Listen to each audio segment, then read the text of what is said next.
फिर गांव आई बहू। हाय रे, वो कल मुही फिर आने वाली है। मैं तो नहीं चाहती कि वो यहाँ आए। अरे तुम्हारे इकलौते बेटे की बीवी है, बहू है तुम्हारी, कोई बेगाना नहीं कि तुम नहीं चाहती कि वो घर ना आए। अरे उसका घर है ये। हाँ है तो, लेकिन याद है ना पिछली बार एक ही दिन के लिए आई थी, गांव की शक्ल ही बदल कर चली गई। इस बार न जाने क्या क्या करेगी। कलावती अपनी बहू रमा के गांव आने से परेशान थी। अरे शहर की लड़की है, गांव आकर क्या कमाल करती है देखिए। रमा रेलवे स्टेशन पर। हाय रे, गांव की जमीन पर पैर रखते ही गोबर की बदबू आने लगी है। कैसी बात कर रही हो? इसी महक को सूंघ सूंघ कर तो मैं बड़ा हुआ हूँ। हाँ, तभी तुम्हारे परफ्यूम का खर्चा इतना ज्यादा है। पति को रमा की बात बिल्कुल अच्छी नहीं लगती। अब कोई आया है क्या रिसीव करने? कोई क्यों आएगा, मेरा गांव है, गली गली की पहचान है मुझे। चलो आगे से टांगा कर लेते हैं। No no no no, last time मेरी कमर लचक गई थी, मैं तो पैदल ही ठीक हूँ। भाई मैं तो टांगे पर ही जाऊंगा, वैसे भी शहर में टांगा कहाँ मिलता है। पति टांगा बुलाकर उसमें बैठकर चला जाता है।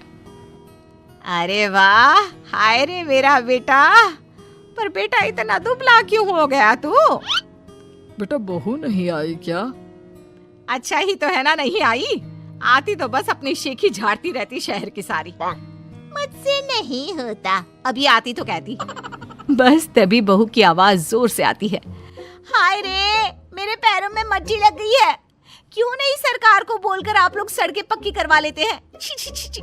कोई तो मेरे पैर में पानी डाल दो। अरे ये कहां से आ गई?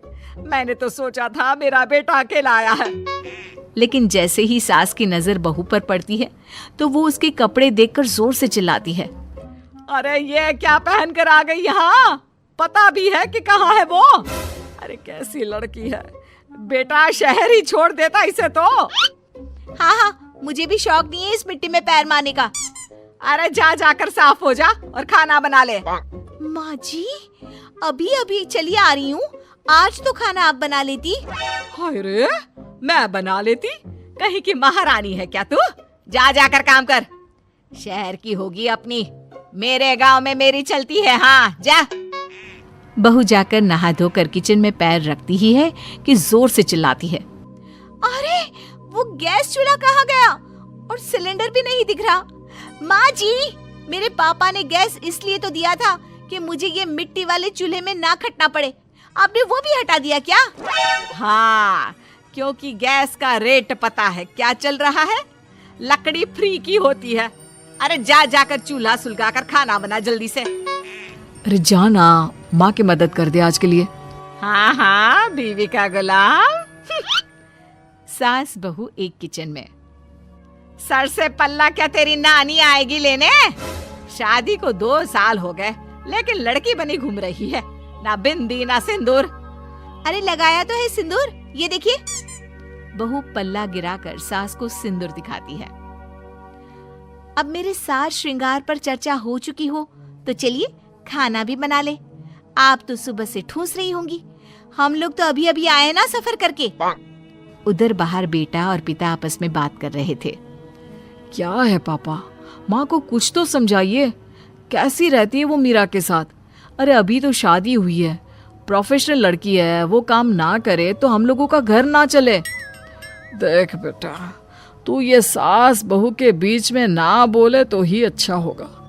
ये ऐसा रिश्ता है कि कुछ भी कर लो मन मुटाव तो बना ही रहेगा।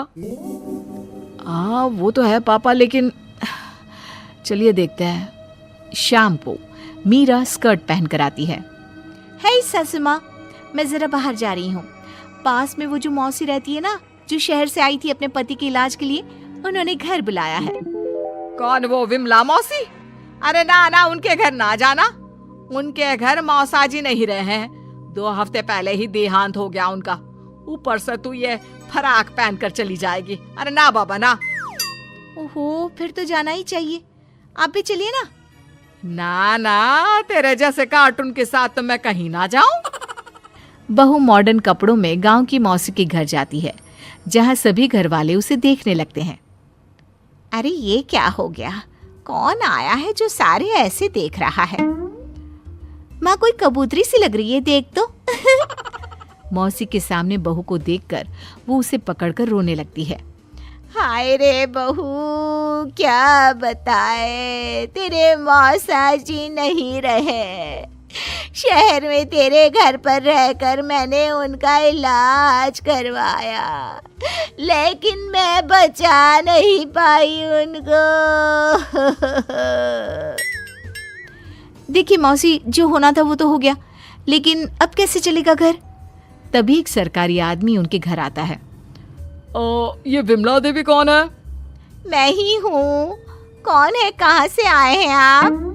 मैं आपके पति के दफ्तर से आया हूँ। ये कागज में आपके साइन लेने हैं, जरा जल्दी कर दीजिए। विमला मौसी जैसे ही साइन करने जाती है, बहू रोक लेती है। रुकिए मौसी, कभी भी आंख बंद करके साइन नहीं करना चाहिए। देखिए तो क्या लिखा है पेपर में। अरे बिटिया, हम कहाँ पढ़ना लिखना जानते हैं। जब से ये गए हैं साइन ही तो किए जा रहे हैं। लाइए, मैं पढ़कर देखती हूँ कि क्या है। देखिए मैडम, ये इन लोगों के घर का मामला है। आप ना ही बोले तो ठीक है, इसमें कोई गलत बात थोड़ी ना लिखी है। अरे हम चोर नहीं, सरकारी लोग हैं। जाने दे बहू, कुछ गलत नहीं होगा। अरे पर पेपर पढ़ने में कितना वक्त लगता है, और अगर कुछ गलत नहीं है तो आपको परेशानी क्या है?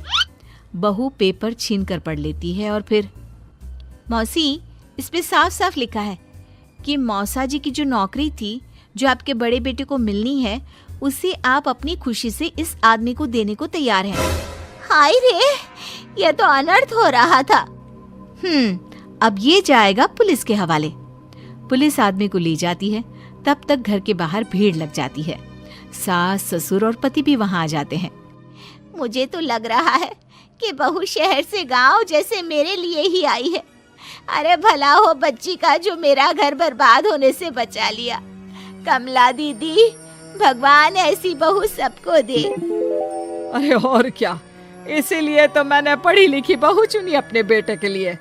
चूल्हा चौका तो सभी कर लेते हैं, लेकिन उसके साथ ही लड़की का पढ़ा लिखा होना बहुत जरूरी है। चल बहू, घर चलते हैं, रात के खाने की तैयारी भी तो करनी है ना।